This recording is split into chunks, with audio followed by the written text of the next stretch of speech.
Only on 4, a state investigative agency finds wrongdoing at Canterbury Court in Harlingen. That's the Alzheimer's Care Center where former State Representative Don Lee escaped from last month. 3 days later, Lee's son found his dead body just 2 blocks away. Now, the investigation reveals signs of neglect that ultimately ended in the death of Lee. Action Force Hannah Lynn is live in the newsroom with exclusive new details tonight. Hannah. Ryan, it's a report we first broke on Action 4 News at 5. Canterbury Court is being cited for neglect in this Don Lee case. It's a citation that the facility strongly disagrees with, but that the family says makes perfect sense. So you don't think that you guys were fairly cited whatsoever? Not at all. It's a report that raised some eyebrows in the case of Don Lee, a resident at Canterbury Court who suffered from dementia and hypertension. The former state representative escaped from the memory care facility back in August and was found dead in a nearby field 3 days later. Lee's family says the facility assured them their loved one was safe. They bragged about how they had never lost a patient. The Texas Department of Aging and Disability Services launched an investigation. Their report cites Canterbury Court for violating the Resident Bill of Rights and neglecting Don Lee. Their findings of wrongdoing, Canterbury Court's Executive Director Erica Moreno says, are out of line. The surveyors that came in weren't very informed, I should say.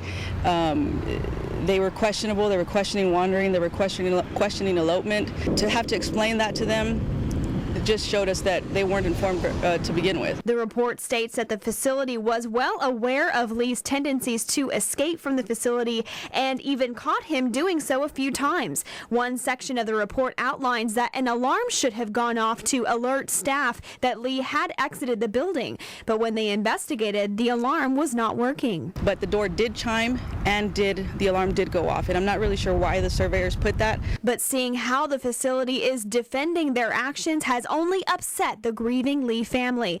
They say Canterbury Court is trying to brush the tragedy under the rug and save face for their own reputation. This was a life that was lost. This isn't a puppy dog. This isn't a misplaced piece of paper. This is our father-in-law who we lost. He died.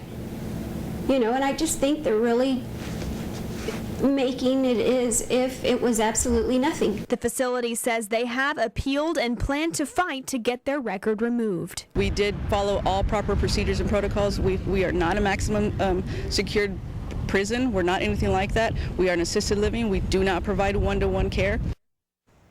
The process of Canterbury Court's appeal will take some time, but we will be the first to let you know if their record is cleared or if their reputation will remain tainted. Reporting live in the newsroom, Hannah Lynn, Action 4 News. And you can read the state report on the facility right on our website. We've got it posted on valleycentral.com. Meanwhile, preliminary autopsy results show no evidence of significant trauma on the former state rep's body. We're still waiting on the official cause of death for Don Lee. Police confirm a belt was found lying across his shoulder. Lee was buried at a state cemetery in Austin. This investigation into his death continues tonight. You can join the conversation on our station Facebook page to read what others are saying about the latest findings connected to the Don Lee case and Canterbury Court at facebook.com/action4news.